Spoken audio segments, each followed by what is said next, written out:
1 Coríntios, do capítulo 1 ao capítulo 3. Paulo, chamado para ser apóstolo de Jesus Cristo pela vontade de Deus, e o irmão Sóstenes, à igreja de Deus que está em Corinto, aos santificados em Cristo Jesus, chamados para serem santos, com todos os que em todo lugar invocam o nome de nosso Senhor Jesus Cristo, Senhor deles e nosso. Graça seja convosco e paz, da parte de Deus nosso Pai e do nosso Senhor Jesus Cristo.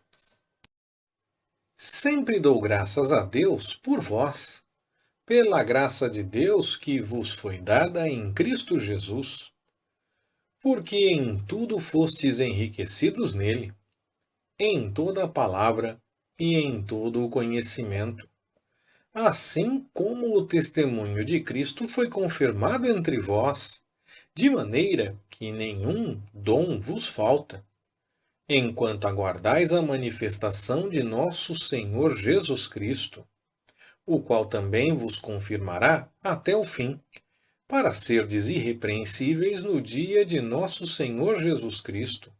Fiel é Deus, pelo qual fostes chamados para a comunhão de seu Filho Jesus Cristo, nosso Senhor.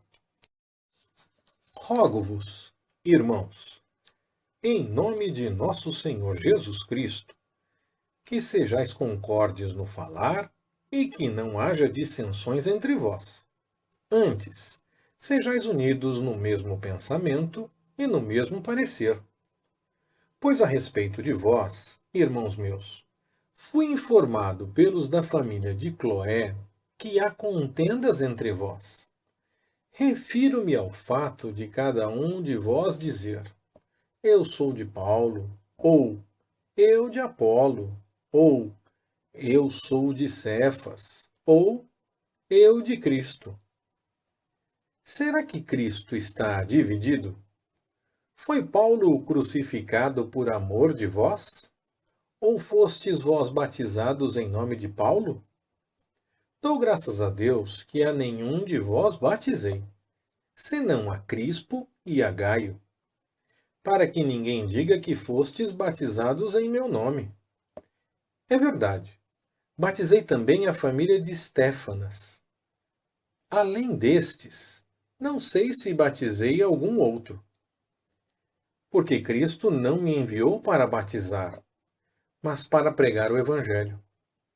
Não em sabedoria de palavras, para não se tornar vã a cruz de Cristo.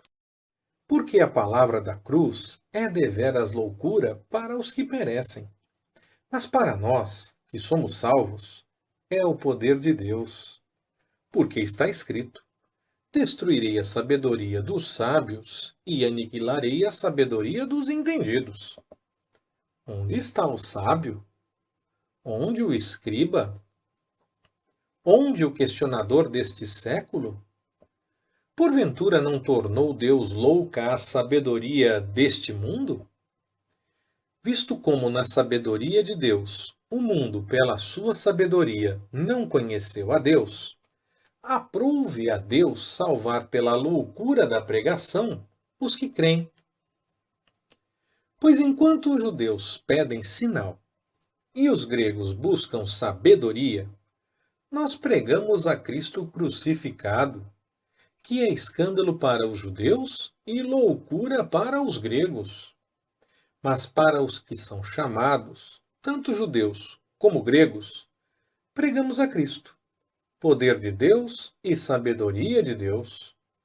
Porque a loucura de Deus é mais sábia que os homens, e a fraqueza de Deus é mais forte que os homens. Ora, vede, irmãos, a vossa vocação, que não são muitos os sábios segundo a carne, nem muitos os poderosos, nem muitos os nobres que são chamados.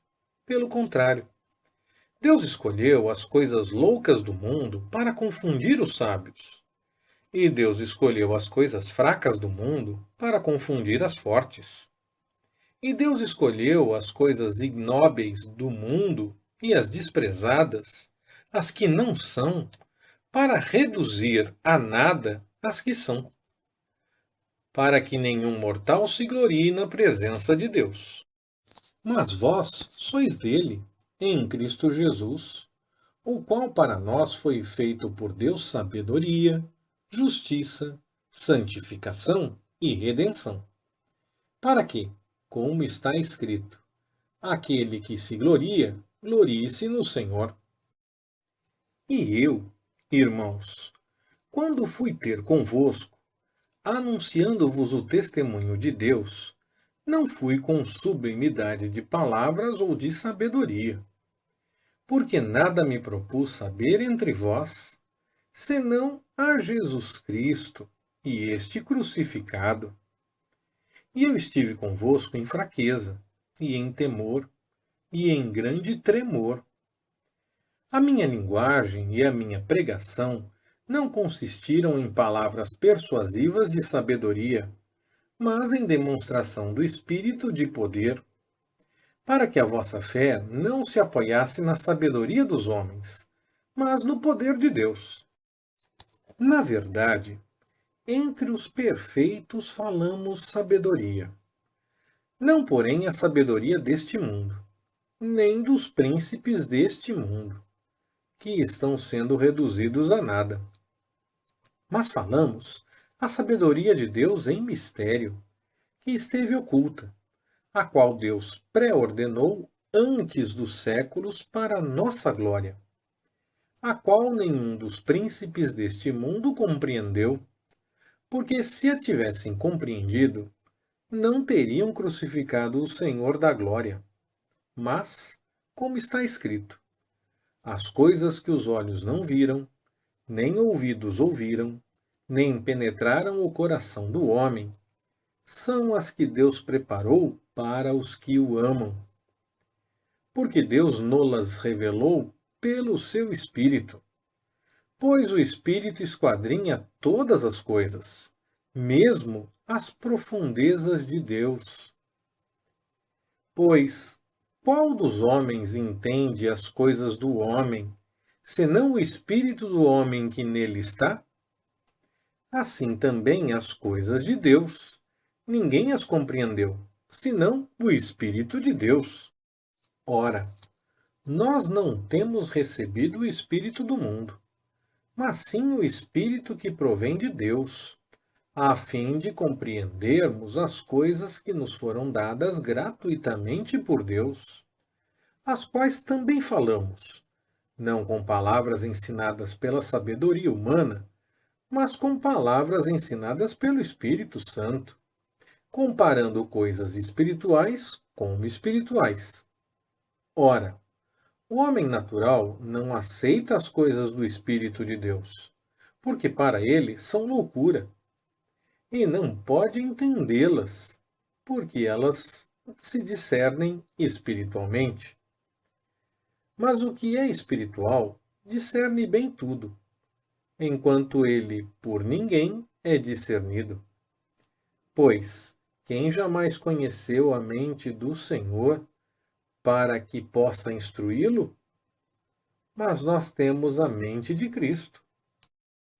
E eu, irmãos, não vos pude falar como a espirituais, mas como a carnais, como a criancinhas em Cristo. Leite vos dei por alimento, e não comida sólida, porque não a podíeis suportar, nem ainda agora podeis, porquanto ainda sois carnais. Pois, havendo entre vós inveja e contendas, não sois porventura carnais, e não estáis andando segundo os homens? Porque, dizendo um, eu sou de Paulo, e outro, eu de Apolo, não sois apenas homens? Pois, que é Apolo, e que é Paulo, senão ministros pelos quais crestes, e isso conforme o que o Senhor concedeu a cada um? Eu plantei, Apolo regou, mas Deus deu o crescimento. De modo que Nem o que planta é alguma coisa, nem o que rega, mas Deus, que dá o crescimento.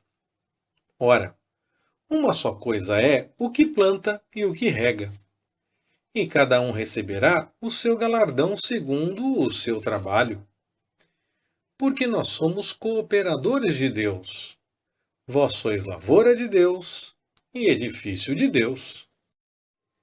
Segundo a graça de Deus que me foi dada, lancei eu, como sábio construtor, o fundamento, e outro edifica sobre ele. Mas veja cada um como edifica sobre ele. Porque ninguém pode lançar outro fundamento, além do que já está posto, o qual é Jesus Cristo. E, se alguém sobre este fundamento levanta um edifício de ouro, prata, pedras preciosas, madeira, feno, palha, a obra de cada um se manifestará, pois aquele dia a demonstrará, porque será revelada no fogo, e o fogo provará qual seja a obra de cada um. Se permanecer a obra que alguém sobre ele edificou, esse receberá galardão. Se a obra de alguém se queimar, sofrerá ele prejuízo, mas o tal será salvo, todavia como que pelo fogo. Não sabeis vós que sois santuários de Deus e que o Espírito de Deus habita em vós? Se alguém destruir o santuário de Deus, Deus o destruirá. Porque sagrado é o santuário de Deus, que sois vós. Ninguém se engane a si mesmo. Se alguém dentre vós se tem por sábio neste mundo, faça-se louco para se tornar sábio. Porque a sabedoria deste mundo é loucura diante de Deus. Pois está escrito: ele apanha os sábios na sua própria astúcia. E outra vez: o Senhor conhece as cogitações dos sábios, que são vãs. Portanto, ninguém se glorie nos homens, porque tudo é vosso. Seja Paulo, ou Apolo, ou Cefas. Seja o mundo, ou a vida, ou a morte. Sejam as coisas presentes ou as vindouras, tudo é vosso. E vós de Cristo, e Cristo de Deus. Leitura Pastor Ricardo. Compartilhando na web. www.compartilhandonaweb.com.br Ministério Compartilhando.